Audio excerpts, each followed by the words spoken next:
to me it felt like the end of the world. That's exactly what it felt like. And the word that popped into my head at the time, actually, was Armageddon. And that's what it felt like. It felt like the end of the world.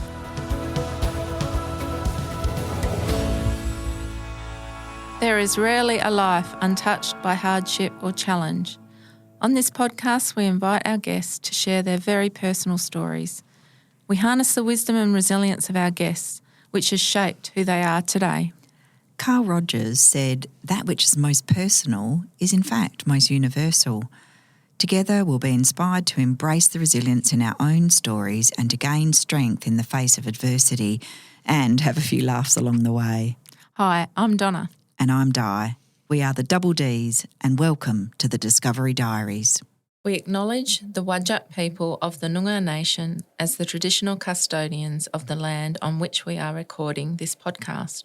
We pay our respects to the elders past and present and acknowledge their spiritual connection to family and storytelling. Both Donna and Di were born here on these lands. We are grateful to draw on the culture of telling and sharing stories, and we hope that you will draw inspiration from the stories that are shared here. This episode includes a discussion about a natural disaster and a conversation about people who lost their lives. These are incredibly important topics, but if you feel like they're too much for you to listen to right now or you would like to listen with somebody else, please come back to this episode when you feel ready. Welcome to today's podcast.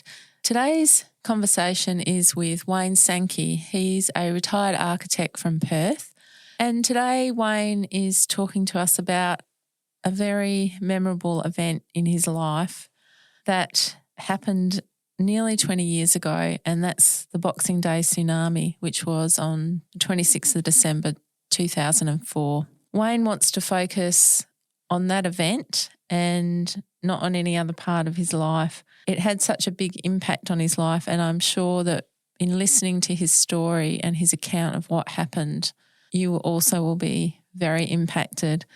So please join me in welcoming Wayne and listening to this incredible story of survival. Donna, what I love about this podcast is we have got such a huge variety of guests, and I'm really curious about how you met our next guest. So Wayne and I have worked together, not in the same organisation, but been working with Wayne probably for about 25 years, Wayne, I would say. Yeah, and I would be probably for the last, nearly 20 years, I've been very curious about this story, and I know you haven't really shared it publicly, I think, before, and haven't spoken about it that much.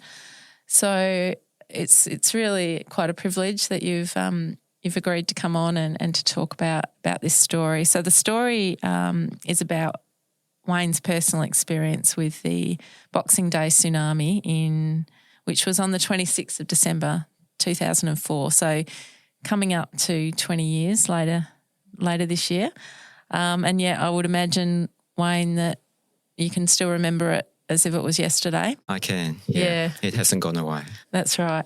So just for our listeners, some background just generally about the Boxing Day Tsunami, and I certainly remember hearing about it and the devastation that it caused. So it's believed to be the deadliest tsunami in history, and it's one of modern history's worst natural disasters. So there were the estimated 230,000 people were killed across 14 countries, and it started off just before 8 a.m. local time off Sumatra, the northern tip of Sumatra in Indonesia. There was a massive 9.1, 9.2 magnitude earthquake, and that sent a huge tidal wave speeding towards Indonesia, Thailand, Malaysia and Sri Lanka. In Indonesia alone, there were 170,000 people died. So we might hand over to you now, Wayne, if you can give us some background as to where you were and why you were there, and then just go into your personal experience. Sure. Well, Allison and I, my wife, Allison, we were, she wasn't my wife at the time, but we were planning a relaxing holiday in Sri Lanka. We were excited to visit there. we liked, the idea of sort of getting a little bit off the beaten track in a few places. And one of the places we chose to visit was Arugam Bay. It's a sort of a surfing location on the southeast coast of Sri Lanka. It was out of season, so it was there weren't a huge number of people there. And, we travelled around for about a week. And on Christmas Day, we came down from Kandy, where we'd been, down into Arugam Bay. And we arrived for the sort of the fateful day. We'd only been there one day. Mm. And what was your accommodation like, and how far away from the beach were you staying? Well, we managed to get a little cabana type shack, if you like, probably only 50 metres from the water's edge. So it was right on the edge of the beach. Between us and the beach were a sort of a line of prickly pear cactus, which sort of kept the sort of local people or tourists or anyone else out from the area where the cabana was. So we were right close to the beach. Mm. And what were you like? Were you young travellers? Were you sort of I don't know, students, or what stage of your life were you at? Well, it was 20 years ago, so I was in my late 40s. You look much younger. Thank you. You had me fooled. Thank you very much. And my wife was in her late 30s, so we were both sort of middle-aged, and just planning a relaxing getaway to see some places we hadn't seen and do some exploring and poke around. And were you seasoned travellers? Had you travelled other parts of the world? We had. I'd lived in Malaysia for a little while and worked up there, so I'd been throughout Malaysia working as an architect in Langkawi and KL, and travelled a bit in Europe. And so, we'd done quite a bit of travelling through Southeast Asia and Europe. And so when you arrived there, did it feel sort of like familiar to be somewhere different, if you know what I mean? Like that was something that you were used to? Well, definitely. So, I mean, Sri Lanka is it's a lot like Malaysia in a way. The people are different and the food's slightly different. But, it's very similar in terms of climate and the topography and the sort of building and construction and the atmosphere. Very similar. Mm. So you got there Christmas Day, and then what happened after that? We arrived Christmas Day, and we travelled all morning. And so the first thing we did was we dumped our bags in the cabana and had a 5-minute walk around. It was just exploring the surrounds, and then we went looking for lunch because we were hungry.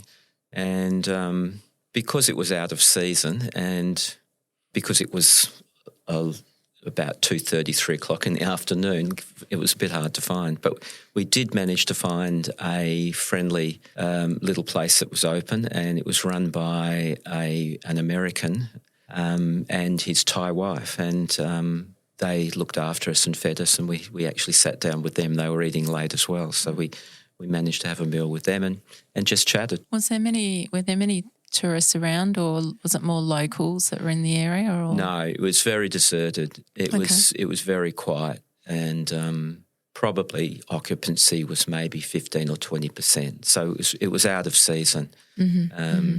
It was very quiet where we were. So then, what happened on the next day when you? Well, we woke up. It's a beautiful day. It was just a perfect day, and we woke up early, maybe about 6 o'clock, 7 o'clock. And we decided to go for a walk, and we walked down along the beach, and we headed to the right, which I guess is south. We then chatted with some fishermen. They were pulling nets in, and there's a few colourful local characters which we sort of chatted to for a little while, asked them what their catch was like, and we just went right down the beach. We probably walked 2 or 3 kilometres. And it was just a perfect day, perfect morning. We turned around, and on the way back I actually proposed to Allison, so that was Oh, wow. Yeah. Wow. So it was a memorable day. Yeah. So In other ways as that's well. how it happened. And then we walked back to the cabana, and it was about just before 9 o'clock, and Allison went in to the shack, and I went to look for some breakfast, and then I came back and there's a little bit of water. Well, I thought it was a high tide, and it was just starting to come in around our feet, and I just thought it was an extremely high tide with a full moon, and that was the start of it. Wow. And so you're obviously on cloud nine at that point if you just proposed and on holidays in this beautiful location. It was perfect. Yeah. And so what happened after the water came in? Well, I was concerned that it would get into the hut. Well, Ali went inside and she was lifting things that were low down and putting them on the bed to keep them dry. And I followed her in a few seconds afterwards, and I just shut the door behind me, and it was a big old heavy, sort of the traditional teak type heavy doors, and it just shattered. It just burst into pieces behind me, and a rush of water came into the room and immediately sort of went up to about chest height, and the furniture just got sort of broken up, and Ali was smoking at the time, and the first thing she did was lift her hand up above the water level to keep a cigarette from getting wet. Wow. Isn't it incredible the kind of things that you remember, the detail of that? It was very funny, actually. And but she just got catapulted across the room and pushed up against the wall at the back of the hut. And I can remember looking at the water that came in, and now it was sort of up towards shoulder height, and I just thought the construction of it was single brick, and it was a timber beamed roof, and I just remember that my first thought was it's not going to survive, it's going to collapse, and we're going to get trapped, and that was a problem. So the first thing I sort of did was try to swim through the broken up furniture, and it's basically like a washing machine in there. It was just churning around inside, and it was messy. Everything was broken up, and I can remember sort of trying to get under to push my way through and get to Ali. And I knew we had an open bathroom out the back, which was just a wall, an open courtyard that you have a shower and a toilet in, typical sort of Sri Lankan construction. And we got through. I pushed her through the opening, and we got into that little courtyard area. And they had a tree in the courtyard, which we sort of, as the water got higher, we sort of got up the tree, managed to clamber up the tree a little bit, not out of the water, but enough that we were only half in the water. And the water just kept on getting higher until we were at the top level with the top of the wall that surrounded the little courtyard. I remember the top of the wall had broken glass on it as a sort of intrusion deterrent, and poking out of the top of the wall was a little bit of reinforcing bar, rusted piece of reinforcing bar, and it wasn't very thick. And I bent it over and I made a loop to put my arm in, and I positioned Allison so that the water was pushing her up against the tree. So she was hugging this tree, and the water was behind her, pushing her onto the tree. And I'd turned sideways to the water so that I wasn't fronting the water, and I had one arm through the reinforcing bar and the other arm sort of hanging onto the tree. So I was sideways, which the tree was protecting me a little bit.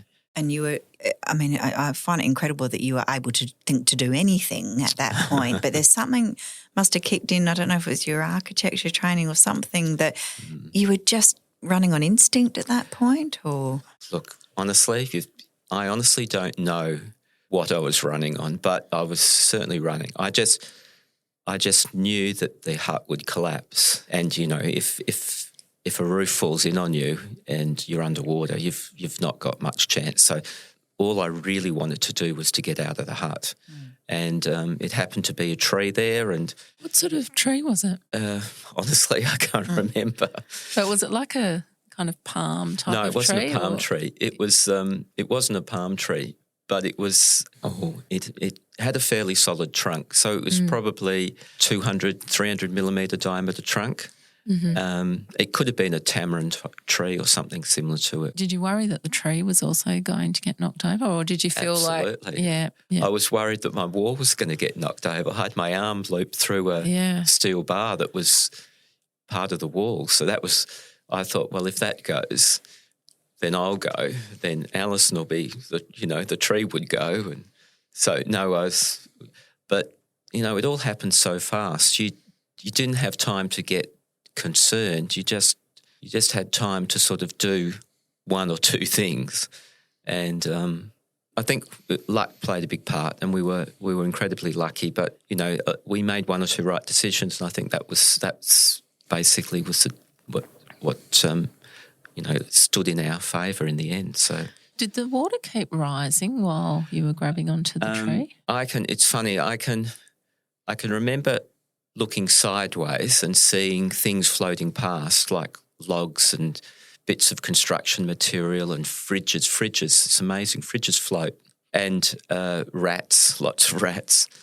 And just everything floating. Just a melee of things, just a soup. It was racing along, going, coming in and then going out. But then I can't remember looking forward, but I do remember a bit later, because the water came in and Allison was positioned on the tree so that the water pushed her on and I was sideways. And then after a little while it changed direction and then went out. So I had to get Allison to move around the other side of the tree so that she was continually had the water pressure holding her onto the tree. And I just stayed in my position because I was sideways. But I could remember when the water's running out, sometime I looked out to sea or out to the ocean, and I can remember seeing a big stopper wave because there were some rocks on the beach in front of us, and it had obviously produced the stopping waves that the canoes and kayaks try and avoid because it just holds them in an eddy and traps them. It was a big wave, but I wasn't looking down at it. I was looking up at it. So, we were probably located 2.5, 3 metres off the ground, and we were looking up at this wave, which was maybe 50 to 60 metres away. And so it was probably 2 stories tall at the time. And I can remember thinking, we do not want to go anywhere near that wave. So that was pretty much it. I don't know, that was the sum of my thoughts, is stay away from the wave. Were you just sort of hanging on for dear life on the tree? And Yeah.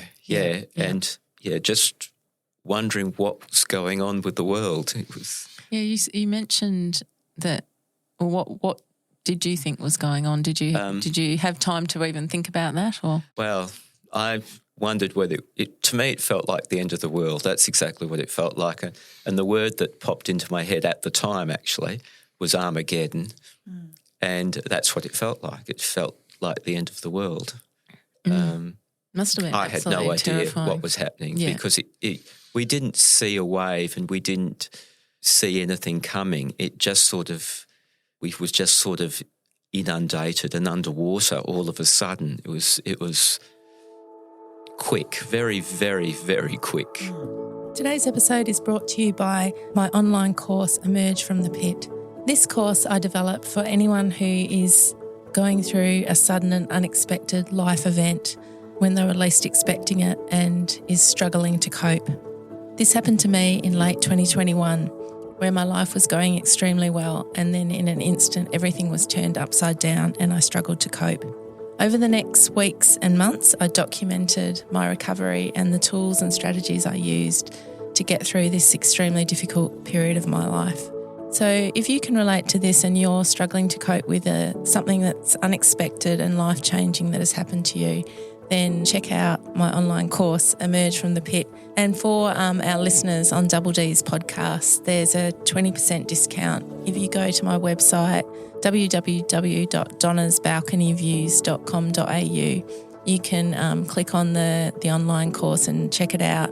And if you think it's something you can relate to and something that can help you based on the tools that help me, then put in the coupon code double Ds, so one word, double DS, and check it out. And these are things that I developed over time and that really, really helped me a lot. And I know that if you're in a similar situation, they can help you too.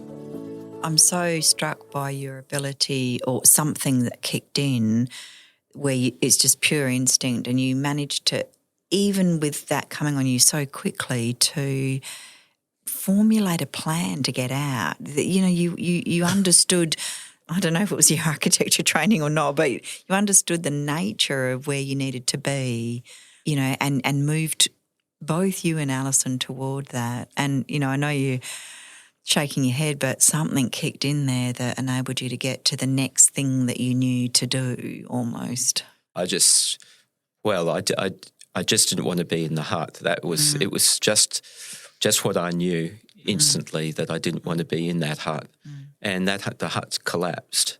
So if we had to be in so did it collapse quite quickly after that? Then, it did. Sort of in front of you. I can't remember watching it collapse, but I think part of it started to collapse when the water was receding. I think the roof, when we got down, the roof was tilted to one side, and later when we went back, that was after the second wave, because there were two waves. It was sort of just flat on the ground, basically in broken up pieces, none of which were over waist height. So it was, you know, it had been broken down. But the roof, one wall collapsed, and that brought the roof down inside. So we would have been in there in that first wave if we had have stayed in. I just knew it's an unstable structure. You know, it was single brickwork structure with no reinforcing elements. You know, it's inherently not a place to be in a situation like that. Wayne, how long do you think, you may not have realised at the time, but how long do you think it was that you were hanging on to the tree before the water started receding? Was it a few minutes? Or? Lots of people ask me that question, and honestly, it felt like 5 or 10 minutes, but I'm told that it was more like 20 by other people. And by other accounts, talking to other people, the first wave lasted about 20 minutes. Yeah, I'm sure that things would have almost... But it went quickly. Yeah, and then time would have stood still in a way, and yet gone so quickly. It exactly stood still. That's a perfect description. Yeah. And then when did this second wave come? Well, the first wave receded, and you know, we went down the tree as the water went down, and you know, we just sort of looked around, and Allison found a key to our. They had a big wooden box in the hut where you kept your valuables. It was just a roughly made carpenter's chest, basically, and it had a big lock on it. And the key to the lock was on a red ribbon, and she found that up a tree. Oh, wow. That was not far away. And she got that, and I looked across, and all the walls and all the buildings up and down the beach had been knocked over. So you could, whereas previously you could only see maybe 30 or 40, 50 metres, now you could see hundreds of metres in all directions, and it was just the same everywhere. It was just everything had been levelled. You know, it just looked like a bulldozer had gone through everything. And there were some people further up the beach, and I could see that they were trying to pull the roof off a hut, and I went down to help them, and I helped them lift the roof off a hut, and they pulled a couple of people out. There was an elderly man and his wife were trapped in there, and they were unconscious. And the people that were trying to help them, that I went to help, happened to be some young Canadians, and they were brilliant. Yeah. Were those people local people, the unconscious people? No, they were just travellers. They were as well. two young couples in their mid-20s, Rick and Sam and Liz, Sonia. And, yeah, they were just holidaying and travelling around Sri Lanka. And but, you know, they were fabulous. Well, did those people that were unconscious that got pulled out, did they survive? Yes, they did. They were given mouth-to-mouth resuscitation and they came to. It was fabulous. And then we started to move them up to an area where it was a little bit higher and where there was away from the beach.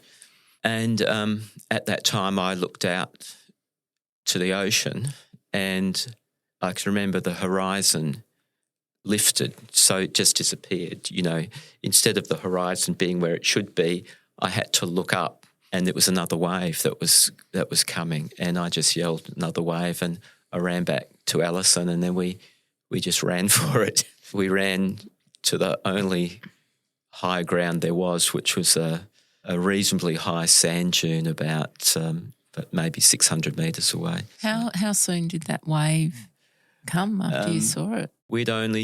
It was behind us. It was coming in as we were running, but we were still quite a way in front of it. You know, it was hundreds of metres behind us. But when we got to the top of the sand dune, we watched the water come in and we watched it get higher and higher. And there were already a gathering, because that was the only point. Arugam Bay is a very low area and the surrounds for a long way inland are low and marshy, and it adjoins a national park and a sort of a preservation area. So this was the highest point for kilometres around. It was fortunate that there was a high point. It wasn't very high. It was only, I think it was 15 metres. Oh, wow. And were you worried that the wave was going to come? And we were all worried. There was about 200 people that gathered at that point. Wow. And, yeah, we were watching it come up, just basically willing it not to come as high as we were. And how far from you did it come? It came about 2/3 to 3/4 of the way up the top of the dune, and there were some local people up there, and there was quite a bit of theatrics going on as well. It was not a very pleasant thing. It was quite that was scary. That's when you actually started to feel a bit of fear, because you were watching the human interaction and response to that. So human fear playing out in different ways. Exactly. Yes. Yeah. Did you sort of feel calm yourself, or maybe calm on the outside, but obviously terrified probably inside? Well, I looked around and there's nowhere high. There's a very small tree which is about 2 metres high at the top of the sand dune. There was no point. If the water got that high, there was no point in climbing the tree. Some people I didn't see it, but I heard people up there saying that some people started to run inland because the water was coming in again. So they were making their way through the low areas and moving as far inland as quickly as they could. And I heard that they made it to safety, but for a while there everyone thought that they were in trouble because the water went a long way inland because it was so flat. And how long approximately were you on that sand dune and waiting and watching? And was it a few minutes that you were watching the water, or did it take a lot longer than that? We were about 2 days on top of that sand dune, so it became home in a way. So there were about 200 other people, you said, on there as well? Yeah. There were 210 or 212 tourists, I believe, that were on top there, and some locals. How big was that area? Like how close together were you for that 2.5 days? It was a big sand dune, and it was probably the size of a football field on the top there. It was a very gentle rise up and gentle rise down, so it wasn't like we were all crowded together sitting around. You could move around. There was quite a bit of room. Yeah, it was like a football field on top. What did you think when it became clear that the water wasn't going to come up and it started receding again? What was your reaction, and what was everyone else's reaction? Well, we went back down. My first reaction was we need water. We got a lot of people. We had no water. We had no food. I know the three rule is 3 minutes without air, 3 days without water, 3 weeks without food. So I knew we couldn't last too long. It was hot. I knew we couldn't last too long without water. Yeah, that was my next question. What sort of temperature was it? It was hot and humid, probably 36, 37 degrees, but very high humidity. And I imagine a lot of people just had various ranges of clothing or protection or none or some or... Well, one of the characters I met when we were going up the hill for the first time was a young guy, and his name's Nate Burkus, and he had a tea towel. That's all he had to cover himself with. And I'd managed to find a pair of my shorts in the tree where Allison found the key. So I gave Nate my shorts and they happened to fit him. So he then told us a story of, he lost his partner. We went looking for his partner there. But, that was not a very pleasant time. But, we searched everywhere for his partner, but we couldn't find any sign of him. And what there must have been quite a number of people that had gone missing, were there? Or? Yeah, I've read some of the discussions I had with some of the people that were up there after I'd returned to Perth.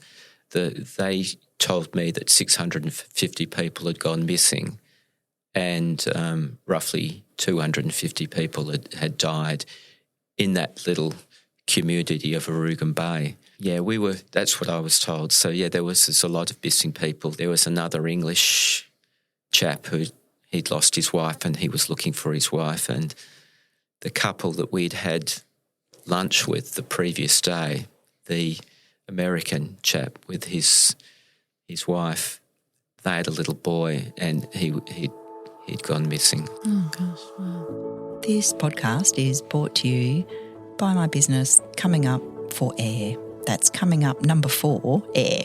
This is a business which cultivates curiosity, compassion and courage through executive coaching, workshops and leaders' retreats. Donna, you've been to one of my retreats. Yes, and as a senior leader, I decided to invest in myself and go for a day. It was on the weekend, a full day retreat. I'm so glad I did go. It was just what I needed in my life at that time. We spent time on our own, reflecting on questions that you gave us, Di. We spent time with others there, being creative, which I don't often get the chance to do in everyday life. And my absolute favourite part was spending some time with the horses that were on the property. The horses have such a calming effect, and I just left the retreat feeling completely rejuvenated and had time to think about some important life questions that you don't usually take the time out to think about. Thanks, Donna, and I didn't pay her to say that. I do run retreats at various times through the year, which are open retreats, ideal for leaders, just as you said, Donna, to get away from the busyness of work and life, and often we don't take this time to invest in ourselves. You can find me on Instagram or at comingup4air.com. Do you feel that people helped sort of all got together or was it just such a desperate situation that... No, very much. People were very good. Again, there was the Canadians and I went down with them and we were collecting water bottles because there were water bottles scattered everywhere, left on the beach. The bottled water, and we were collecting that because we didn't have any water, and we were collecting anything that had floated back or been washed back. Medicated shampoo was something because everyone had cuts and abrasions, and some people were quite badly injured as well. Right. So anything that we thought could be useful, we grabbed shoes, thongs. Because people didn't have anything for their feet, and they were walking around, and it was, there was debris on the ground that could cut your feet. So anything we thought could be useful, we were gathering, and we brought it back. And then there were other people. There was a girl who'd done some nursing training, and she was helping people. And there was a doctor there, and he was helping those who were severely injured. There was a peacekeeper. I think he was Norwegian, and I can't remember his name, but it was a very typical Norwegian name, like Gunsen or Johansson. But he was fabulous, and he had a satellite phone, and he was making calls, but his battery was going flat, so he was letting people use the phone. And there was another phone there that someone had that could call out as well, and people were using it just to get a message out that they were safe. When did you find out, Wayne, that it was a tsunami? Oh, that night. The rest of the day we were basically looking for people and collecting water and trying to get people that needed help. There's a lot of people were in shock, so they were just, they were just sitting still and not doing anything, and they needed help. So during the day, but towards the night, people sort of got together and were actually talking about what had happened a bit. And there was a girl there, and she knew something about tsunamis. So she was explaining a tsunami, and the peacekeeper had also had information about the earthquake. So we sort of knew what had happened by that evening. And then we were talking about it. We were told it was in Indonesia. And we were trying to work out how it got so far from Indonesia to Sri Lanka.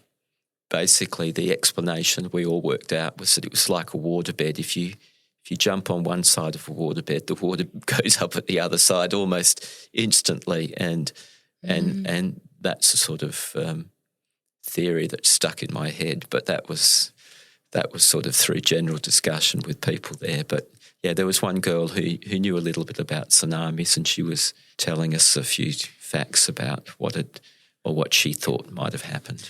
I remember when this tsunami happened, I don't think I knew of anyone at that point that actually knew what a tsunami was. There was coastal engineers, yes, but the general population, it was just something that was completely unheard of, and no one really knew what it was. So it must have been just such a shock finding out, and that you had actually been caught up in one. Yeah, no, I understood what a tsunami was. You sort of hear stories about them being like gigantic waves. Well, this was nothing like what I'd imagined a tsunami to be. If you've ever put a plate in a sink full of water and it sort of floats for a minute, and then all of a sudden the water rushes in and it just collapses to the bottom of the sink, that's what it felt like. It felt like the land had collapsed and the water just rushed in. So that's my feeling of what happened. And even when we're on the hill watching the water come up, it wasn't a gigantic wave. The water was just coming in. It was like a tide coming in very fast and getting higher and higher.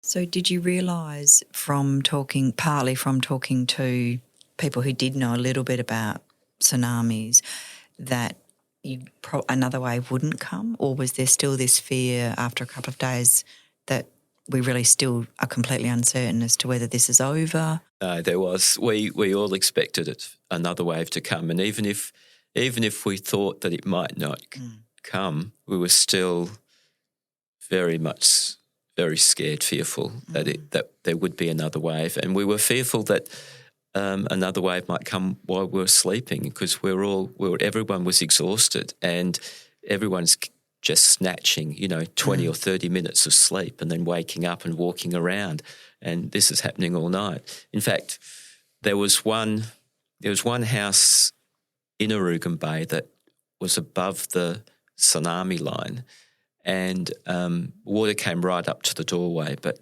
the house remained intact. And a few people had gone down and were sleeping in that house. And it was like an open house by that stage because the devastation was just amazing. So the house was just visited by people, but most of the people I know wouldn't go down. They wanted to stay on high ground, as high as possible. And I was one of them, and Ellie and I slept on the ground. until it started raining early in the morning, about 3 or 4 o'clock in the morning. It started to rain, and we just looked at each other and said, "Let's go down to the house," because we was starting to get cold and we'd been out all night, and we just thought, no, we'll get out of the rain and go down to the house and get some comfort. What at that point did you wouldn't have known when you were going to be able to be rescued or anything like that? No, we knew nothing. We knew we didn't have water. We knew we didn't have food. We had no idea if anyone was going to come from Sri Lanka. People had phoned out on the two. As far as I'm aware, there were only 2 working phones on the hill, and we knew that people knew that where we were and what was happening, but we didn't know anyone was going to come for us. And I sort of figured we could be there for a couple of days at least. So what did happen next after a couple of days? Well, nothing happened that day and that night, but the next morning a helicopter arrived. There was an army base not a long way away, and they had some old helicopters. Sri Lanka at that time was engaged in a civil war with the Tamil Tigers, and we were in Tamil Tiger area. So the next morning this helicopter arrives, and it's like a helicopter you might see in an old Vietnam War movie. And it was fully kitted out with the machine guns and the soldiers. So that arrived, and it landed on the top of the hill where we all were. We all made room for it, and it landed. And believe it or not, 3 people, they were up where we were in Arugam Bay that time. There was a politician holidaying and a fairly important religious person and a European industrialist, let's call him. And they were sort of community leaders, I guess, so they were quite prominent. They went to the helicopter and spoke with them, and they seemed to know the people that, the military that were running the helicopter, and spoke to them. Anyway, I understood that they were organising to evacuate the injured people, but they just got on the helicopter and left. Oh, these 3 people. 3 people. Goodness. Wow. It was unbelievable. Having never heard the story at all, I'm gobsmacked listening to it. But what was the response when you're watching this helicopter take off with just 3 people on it? Well, disbelief. Yeah. From me, and I think there was disbelief from the entire crowd. But we were told the helicopter was coming back, but it didn't come back for quite a while. It was maybe 4 or 5 hours before it came back. And my understanding is these people were flown to Colombo, which was a long way away, and then the helicopter returned. And then that afternoon it took away the injured people first, so they started to evacuate. But because it was fully loaded with ammunition and they wouldn't jettison the ammunition, it could only take maybe 5 or 6 people at a time. So there were 3 crew on the helicopter, 2 in the cockpit and 1 on the gun, and they flew the entire time like that. So it took, there were a lot of trips flying back and forward and back and forward. And so between each trip, was it sort of an hour or yeah, you sort of... Yeah, roughly 45 minutes to an hour, because they actually ended up evacuating all the subsequent flights to a nearby army base, which was about 30 or 40 kilometres away. So it was, it wasn't too long between trips. So was that all of the people on the hill then taken to the army base essentially? It was. And until the last people were off? Yep, until, all the tourists were vacated, but the locals that lived there, they were still there. And they weren't allowed to come, or they didn't want to come, or it wasn't obvious what I think they stayed. They had their, they had housing and accommodation there, so they stayed there. It was their home. I asked about them, and I was just told that they're staying where they are. So how long was it before you and Ali got to go on the helicopter? In total, a couple of days? A long while. We were the second last evacuation, and we got evacuated with 2 of the Canadians and I think there was a body on with us in our trip as well, and the American father of the child that had gone missing. And the other Canadians were on the last flight out with the mother of the child. So, was there any panicking or everyone was quite calm in taking their turns to get on the plane, the helicopter? No, it was quite calm. After about 3/4 of the people had been evacuated, there was still probably maybe 20 or 30 of us left. And the peacekeeper, he got a message on his phone that there was another earthquake and that we should be preparing for another tsunami. And the earthquake was possibly larger or worse than the original one. Gosh. So we got a bit anxious. I can imagine. That's about the most biggest understatement I've heard ever. I was very pleased to take off, very, very pleased. So you're now all at the army base. Yes. And was there any provision there for you? There's a bus. We then got on a bus. It was an old bus, but it worked perfectly well. And they took us to I think we were in Ampang or Ampun, a local community, and there was a local plantation owner, and he put up a group of us, and I think we were billeted around that village in sort of groups. So yeah, and we were looked after very well. They were wonderful people, and yeah, they had clothes, because we basically just had the clothes we were wearing. So they had clothes there, and they fed us and bedding. You were able to maybe get a little bit more sleep for the first time in probably what must have felt like about a month. Yeah, no, it was good. But they had lost 2 or 3 of their relatives in the tsunami as well. So it was sort of amazing to hear that they were suffering quite badly, and yet they were looking after us really well. This episode is brought to you by Impact Society. Impact Society is a company focused on helping everyday managers become world-changing leaders. They provide straightforward and stylish tools, training and content to elevate leadership skills and mindsets and help leaders thrive both at work and in life. I personally know the company founders, Sean and Joel, and they have set up Impact Society as they saw a gap in the market for leadership training for technically based staff that wasn't as expensive or as lengthy as an MBA or other leadership courses at university. So essentially they've scratched their own itch. They both come from technical backgrounds, and then Joel set up his own consultancy company, and Sean has been in diverse leadership roles in government and the private sector. We are especially excited about Impact Society bringing you this episode because they have a new product, a strategic planning toolkit, which is designed to help leaders put in place a straightforward strategic plan that any organisation or team can follow. As many of us know, strategic planning is not the easiest or most straightforward thing to do. So this toolkit, I've had a good look at it myself. It's completely clear, easy to follow. There's checklists, there's emails, everything you could need to put in place a strategic plan. And for our listeners of the Double D's podcast, there's a 20% discount on this strategic planning toolkit.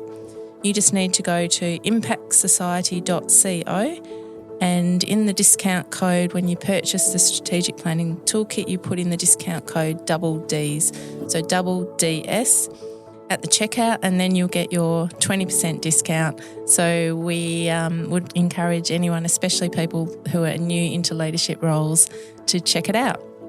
Was everyone just in complete shock at that point? You were kind of processing what had happened, and it felt like we were starting to get over it. I think we just really, but we hadn't. What we really hadn't done is we really had tried not to think about it for a while. So that's what I think. But you're still literally just days after the event at this stage. It's so recent still. Yeah.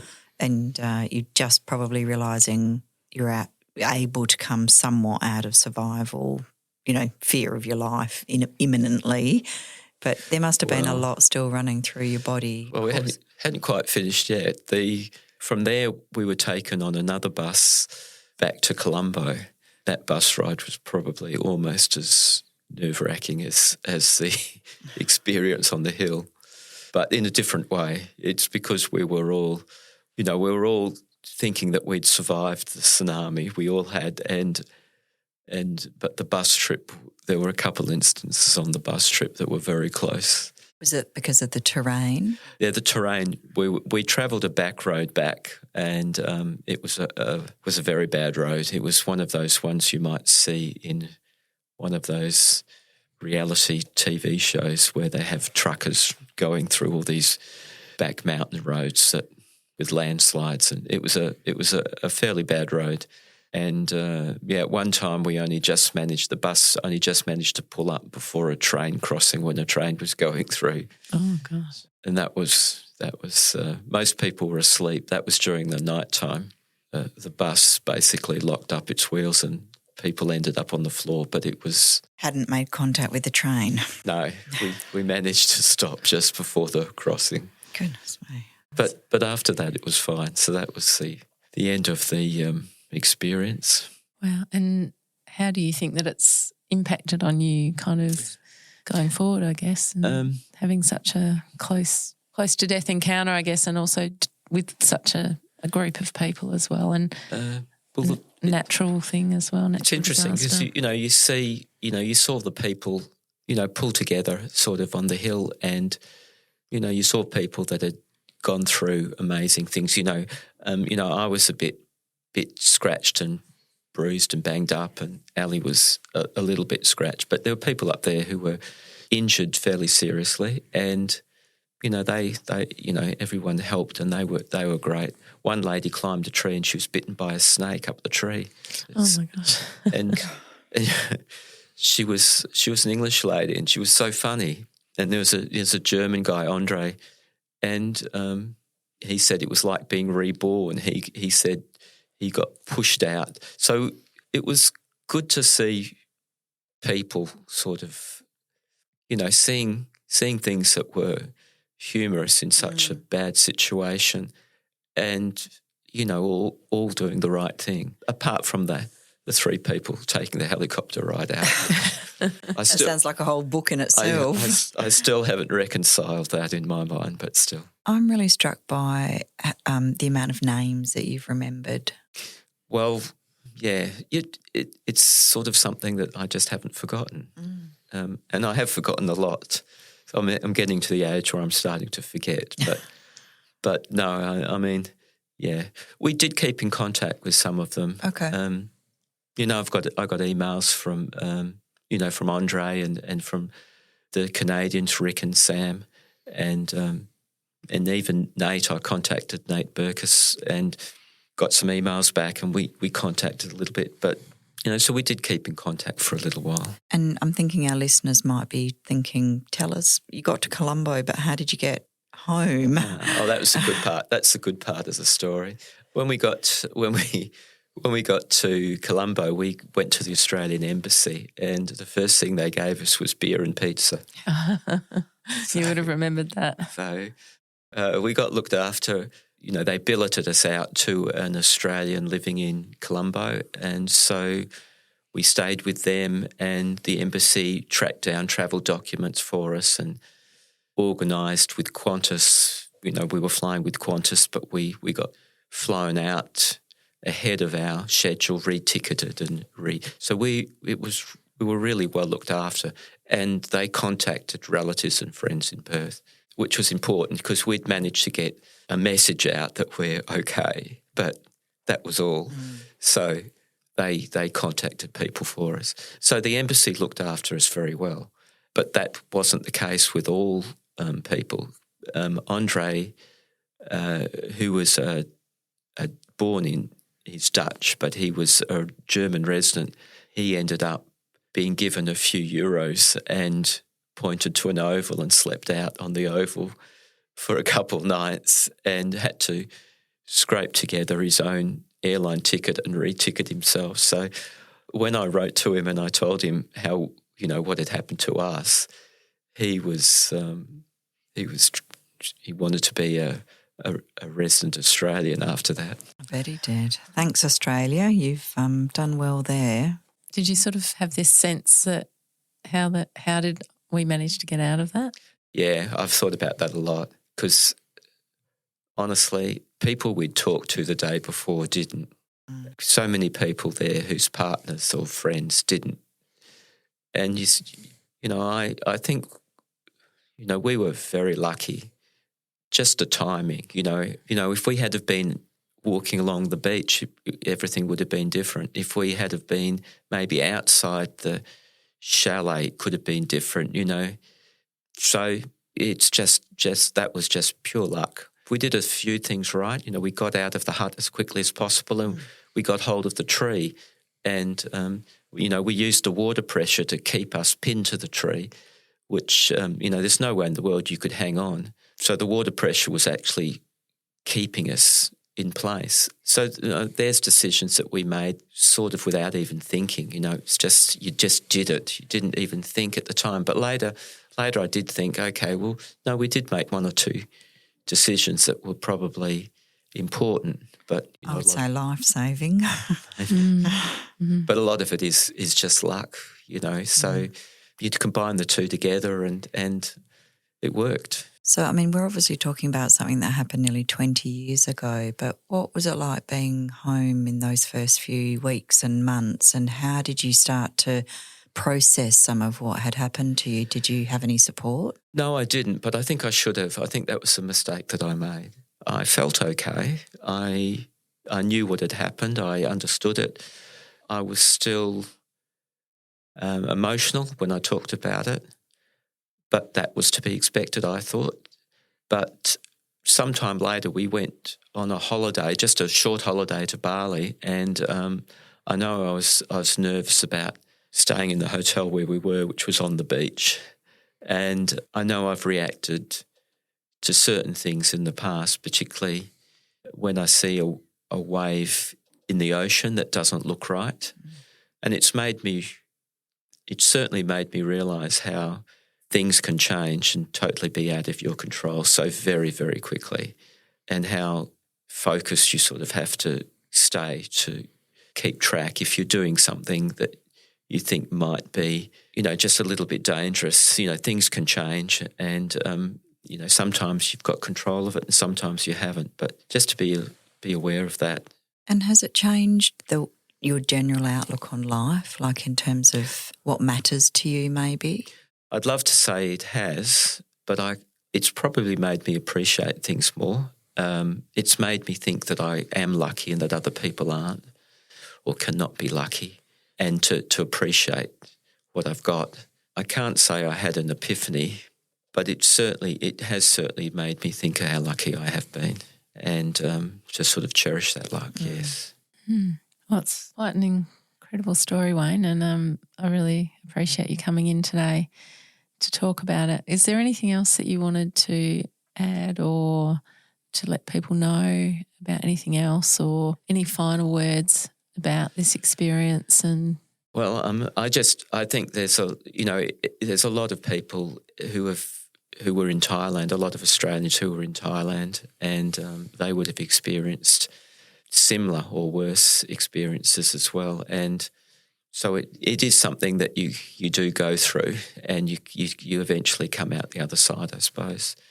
With me, it was good that I saw people pulling together and people sort of the camaraderie of people who didn't know each other, helping people, people who didn't even speak the same language. But that's come up before in different circumstances on the show, this whole sort of, if you go through something very traumatic with people, you do see the good side of human nature coming out, and you do feel a deep bond with the people that you've gone through that with as well. Yeah. I would very much like to meet the people again that were there with us. So maybe one day. Because you can talk about it with others, but it was only those people that actually lived through that, and it seems like it was quite an incredible experience, very, very traumatic. And as you say, even though it was unlucky going through it, to actually have survived and make it makes you really appreciate life. Yes, yeah. Very appreciative. Yeah. We never know, Wayne, where this podcast might go or who might be listening, but it would be quite incredible if it led somehow to meeting somebody again from that experience. And we've loved having you on. Thank you for sharing your story. It's been very powerful and we really appreciate it. Pleasure. Thank you. Thanks so much, Wayne. If you've enjoyed this episode today, please share it with people you know who you think will benefit and enjoy it. Also, please follow us so you'll be alerted when we release our next podcast. And please give us a positive review. Gosh, I feel, that's the first time I've met Wayne and heard the story. Incredible. Yeah, it's certainly something that for 20 years he hasn't really spoken a lot about it, and I think everyone wanted to know more details. But when you really hear all of the details about what happened, you really get an understanding of these natural disasters and just how traumatic, and it's really about survival and how things can happen so quickly, which is what Wayne said. And I said this to Wayne after we stopped recording, that I had this real picture that he was able to so vividly describe because it was first-hand account, and I could see it almost running like a movie, something that you could never imagine would actually be happening to you. I think one of the things that struck me also about Wayne was how concerned he was for the local people. And also there were particular heroes in the story from his point of view, which were the Canadians. And because they were just their humanity, the best of humanity came out in them. And I think Wayne wanted us to highlight that, maybe. Absolutely. After we finished recording, he did mention a number of times both of those things. And I think that's where, in the worst of all possible circumstances, there can be some good come out of it, in that the humanity and the kindness and the selflessness that was shown by both this group of Canadians and also the local people.